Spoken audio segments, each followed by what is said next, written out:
popular río abajo, hoy desde los terrenos del Parque Cultural La Garza Roja, contemplando el río Daule y acompañado de un entrañable amigo, cuya amistad también tiene 10 años, tanto como la fundación e inicio del famoso Teatro Sánchez Aguilar.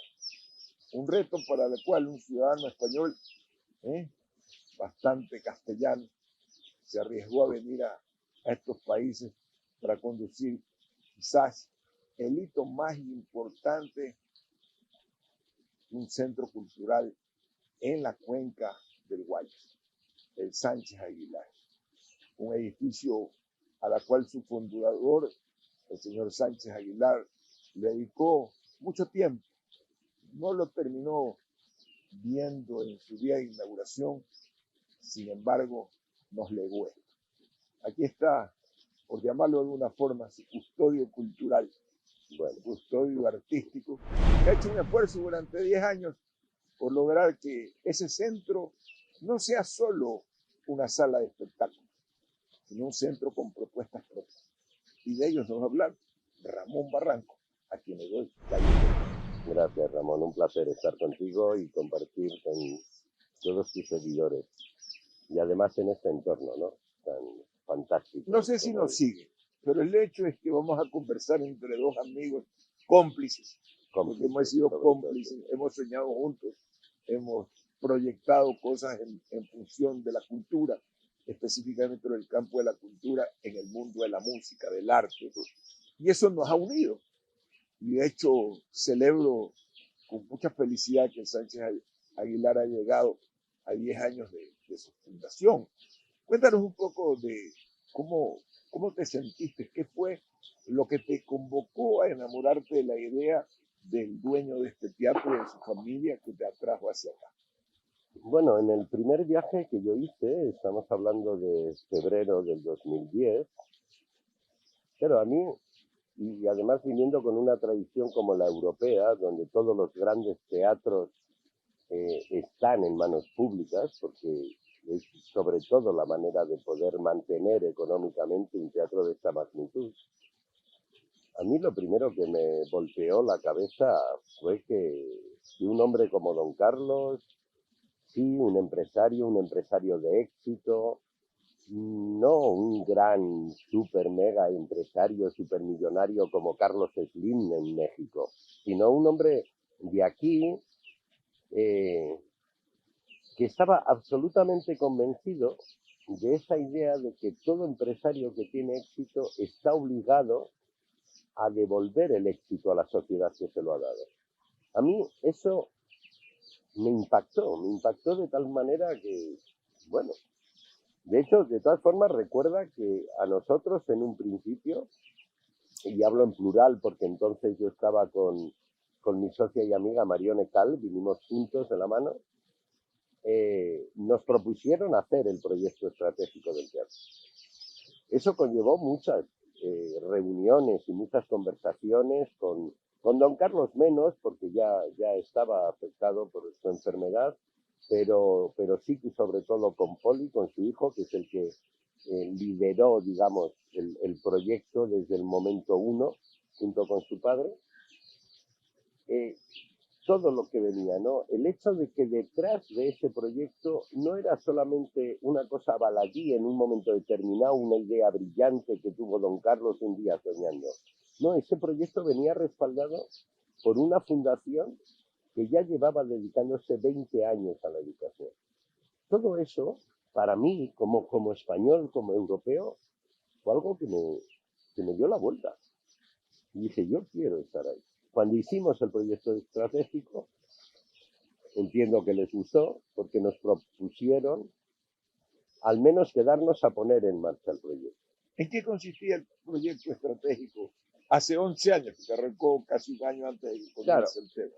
Después de hablar mucho con ellos, porque no es una familia que en principio se podría pensar, bueno, es que son unos grandes amantes del teatro o de la lírica. No, bueno, consumían teatro en la manera que podían, consumían conciertos, pero era sobre todo ese trabajo con la sociedad, de hacer un teatro no solo para traer a grandes figuras, como ha habido, porque en estos 10 años han pasado grandes figuras del teatro, de la lírica, de la música clásica, etcétera, de la danza, sino el hecho de convertirse en un núcleo que pudiera servir de apoyo para toda la comunidad artística de Guayaquil, del Gran Guayaquil y por tanto de toda la zona del Guayas y por ende también del país, ¿por qué no?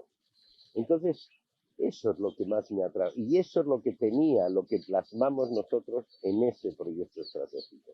El convertirnos no solo en un punto de acoger a grandes artistas y grandes obras del mundo, sino sobre todo en trabajar con lo local. Eso es lo que tenía en el inicio el proyecto estratégico y creo que, bueno, que lo hemos logrado y de ahí se ha ido cimentando en los siguientes años y creo que estamos en el camino. ¿Cuál es? Ese fue el pasado. ¿Cómo fue ese recorrido? ¿Qué experiencia tuviste de tropicalizar tus saberes culturales y de empatar, como lo has hecho, con esta sociedad, la sociedad guayaquileña, donde te has desenvuelto, creo que en casi todos los niveles socioculturales y socioeconómicos? Bueno, yo me considero una persona bastante camaleónica. Me adapto bien, me gusta ver y conocer todo lo que ocurre a mi alrededor. Tengo curiosidad, soy un ser curioso por naturaleza. Y he de confesar que mi amor con Latinoamérica venía de mucho antes, ¿no? Yo no sé muy bien por qué, pero venía de mucho antes. Lo que sí sé es que con 17 años ya tenía un grupo musical que se llamaba Aymara y que hacíamos folclore andino. Y eso siempre me ha unido mucho. Yo la primera vez que vengo a Latinoamérica es al inicio de este siglo, del 2021. O sea, ya mayorcito. Sí, ya mayorcito. Sí, ya tenía en aquel momento 43 o 44 años. Y la primera vez que vengo aquí fue a Brasil, al gran continente de Brasil. Al renglón seguido conocí México, Colombia, Argentina, Chile. Soy un hombre afortunado, muy afortunado. Me considero muy afortunado en mi profesión porque mi profesión me ha dado la oportunidad de conocer todo esto. Pero antes de venir recuerdo que todo esto vino porque yo asistía mucho a un gran festival que hay en España que es el Festival Iberoamericano de Cádiz. Y allí conocí toda la esencia del teatro latinoamericano. Y alguien de la mano, el director de ese festival, Pepe Bable, junto con uno de los grandes gestores culturales latinoamericanos, el colombiano Octavio Arbeláez, me dijeron, vente con nosotros a Latinoamérica que te vas a enamorar. Y así fue. Me trajeron de la mano y en los últimos 21, 22 años yo hacía 2, 3 viajes a Latinoamérica y curiosamente nunca había venido al Ecuador. Conocía del Ecuador, conocía por la compañía Mala Hierba, por Aristides Vargas y Charo, conocía por Nixon García. En Bogotá. Lo veía en Bogotá y en España, o a Nixon García, uno de los grandes gestores y actores de este país, de Manaví, de Manta, que lleva 38 años haciendo su festival, acaba de cumplir la compañía, hace poco estuve en Manta disfrutando con ellos 40 años de compañía, eso no es muy habitual en el teatro. A él lo conocí en el año 95. Voy a tocar los diferentes tópicos del arte, donde has circundado el accionar de tu dirección artística y tu conocimiento regional, por ejemplo. ¿Cuál es para ti el grado de evolución? Y voy a comenzar por el tema del teatro en el Ecuador. ¿Cómo lo ves frente a la cultura colombiana o la cultura argentina? ¿Dónde se quedó? Y si está estancado, ¿por qué se estancó? Mira, es muy curiosa esa pregunta porque cuando nosotros nos encargaron de hacer el proyecto, hicimos un estudio de lo que había ocurrido en los últimos años, en los últimos 80, 90 años en Guayaquil, ¿no? es curioso ver cómo en la primera mitad del siglo pasado esta ciudad llegó a tener 40 teatros. Y sin embargo en la Teatros que segunda no eran mitad, cines, ¿no? que no eran cines. Algunos de ellos lo puede conocer la gente porque ahora es un cine, uno en concreto, el de la 9 de octubre. Pero eso comenzó siendo un teatro. Y luego hay otro gran movimiento en los años 80, cuando llegan sobre todo una serie de actores argentinos, chilenos, que vienen huyendo de las dictaduras de su país y recalan en Ecuador. Ahí nace Mala Hierba, por ejemplo, con Aristides Vargas. Y aquí se da todo el movimiento del juglar, que todo el mundo lo ha oído hablar. Juglar creó una sensación y por lo que yo he visto, o sea, creó todo un grupo de gente alrededor del juglar que fue fantástico.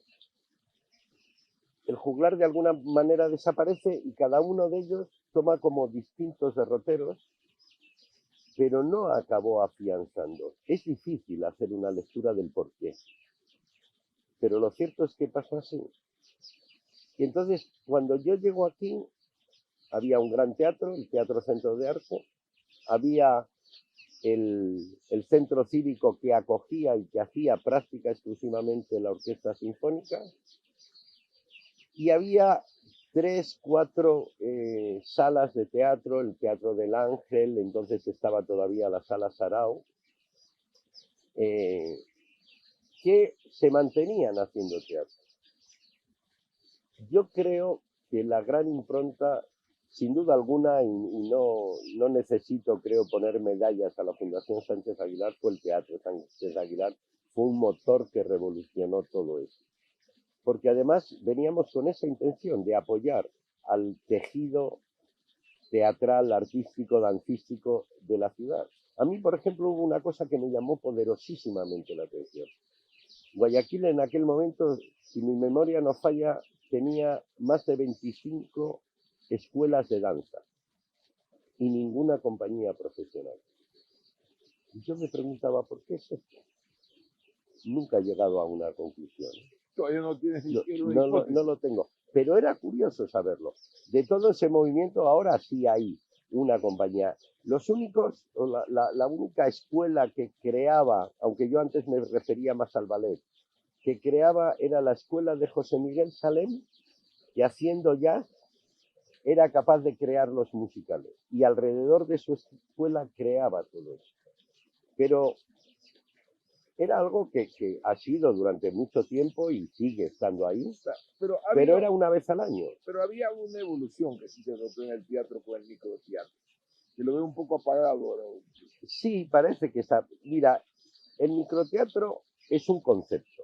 Es un concepto que nace en España, que nace con la crisis del 2008 en España, y que dos locos que se están quedando sin trabajo en las compañías, digamos, oficiales, que no se está contratando tanto en los teatros públicos.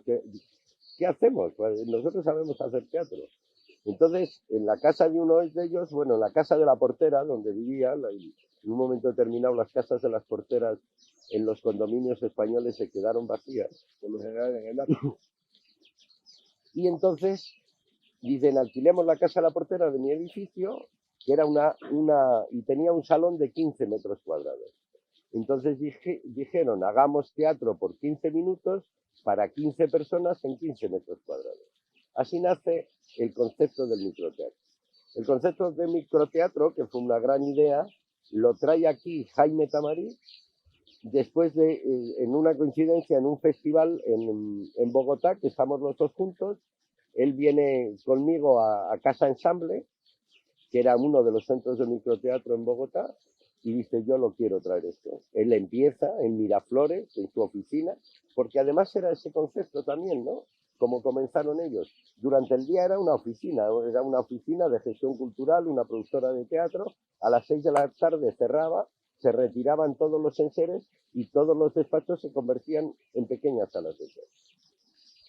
Bueno, lo que ha hecho de bueno el microteatro ha sido varias cosas. Primero, que le ha dado trabajo más o menos continuado a una serie de actores y de actrices. Y esto siempre es positivo, porque trabajaban todas las semanas. El segundo, el que podías conocer nuevos textos. Era una oportunidad, aunque yo creo que ahí es uno de los... Han salido algunos, era una oportunidad para que nuevos dramaturgos, nuevos autores teatrales se dieran a conocer y pudieran experimentar con sus textos. Y luego porque para el público es fácil. Son 15 minutos, suelen ser cosas amenas, divertidas. También había proyectos donde te intentaban hacer pensar, donde eran un poco más heavy, digamos, ¿no? Pero en general era algo bueno. Si no te gustaba mucho, eran solo 15 minutos. Te salías y te ibas a otra. Ahora, la ópera. Ahora ópera. mismo vas a lanzar Rigoletto, si mal no recuerdo, en una acción de una corriente que ha nacido alrededor del liderazgo de Viviana Rodríguez y otros artistas. Y han encontrado un mecenas, el grupo Agripac, el señor Colin Hampton, que por lo general la ópera en todas partes del mundo requiere de un mecenas. Y este proyecto se lanza esta semana que entra el próximo viernes y sábado. Viernes 16 y sábado 17 en el teatro de ustedes. ¿Ves que este esfuerzo va a generar esta corriente que han generado estos chicos? Y hay mucha gente que iba a estudiar canto en el extranjero. Hay muchos ecuatorianos, guayaquileños, quiteños, manavitas, cuencanos, que gastó, invirtió en eso. Tiene un futuro profesional en el Ecuador, con la sinceridad que le característica a Ramón Barranco. El futuro es poder hacer una o quizás dos producciones al año, que puedan ser, esperemos, porque es la primera vez. Yo, en lo personal, he de confesarte, Ramón, que estoy feliz. Yo también. Feliz como una perdiz, de poder hacer 10 años han tenido que pasar para hacer una ópera, para que una de nuestras orquestas pueda participar en una ópera que tiene todos unos gastos de producción alrededor que son inmensos. La gente no es muy consciente. El esfuerzo económico que hay que hacer para montar una ópera es muy grande, pero que lo grande que ha tenido es que Viviana Rodríguez, junto con su marido, Carlos González, también junto con Alex, el hermano de Viviana. Carlito González, gran guitarrista. Ellos iniciaron este movimiento que lo han dado en llamar Napoli Ópera, junto con, como tú bien decías, con el apoyo del señor Astron de Agripac.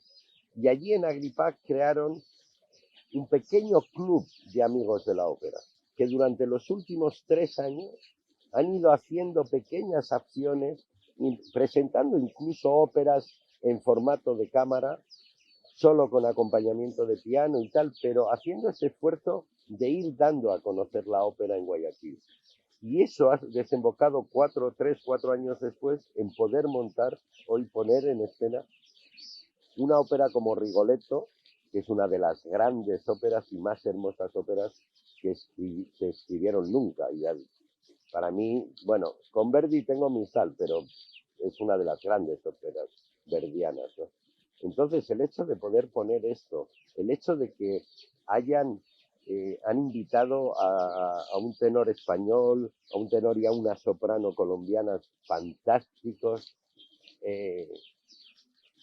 Hay en escena el coro que han ido formando, que es un coro pequeñito todavía, pero muy potente cantando, con un volumen, con una calidez en la voz, que ya lo pudimos ver, por cierto, hace 2 meses, en un concierto que hicimos también con la Sinfónica de Guayaquil en el Teatro Sánchez Aguilar, que la segunda parte todo fue de zarzuela, y ahí disfrutamos de algunas de las voces que vamos a ver en la próxima semana en Rigoletto, ¿no?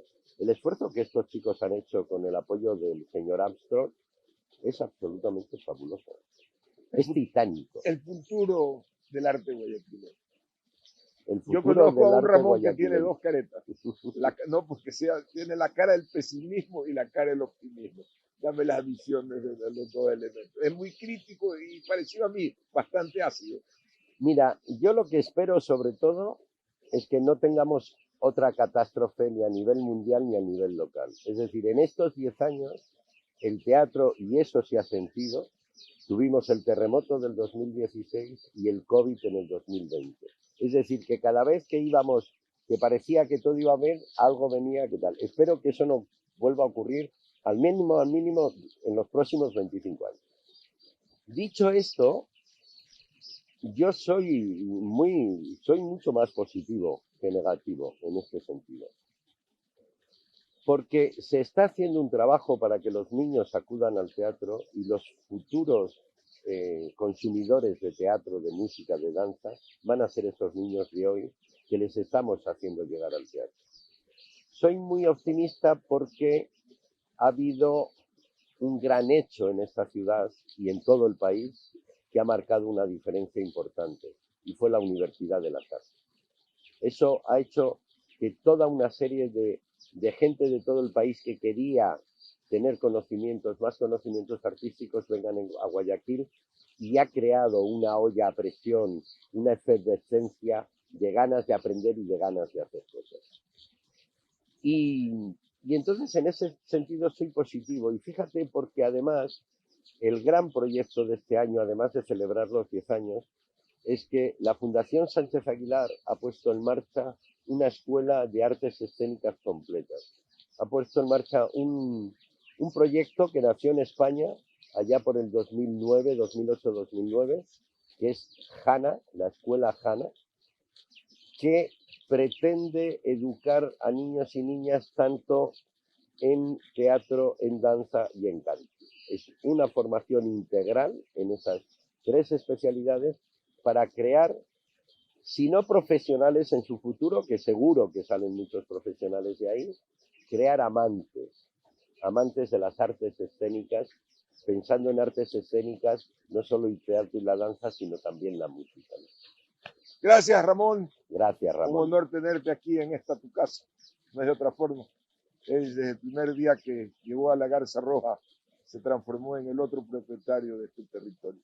Los abrazo, reciban ese afectuoso saludo de corazón a corazón de los 2 Ramones, que nos hemos divertido conversando de arte. Asistan a los teatros, sigan, respeten el mundo de los artistas. Los artistas necesitan comer, lo hacen con amor, pero no se olviden de asistir a actos donde se paga. Aprendan que la mala costumbre que nos dejó un gobierno de que el arte es gratis dañó la mente de gran parte de la población. Hasta el próximo encuentro.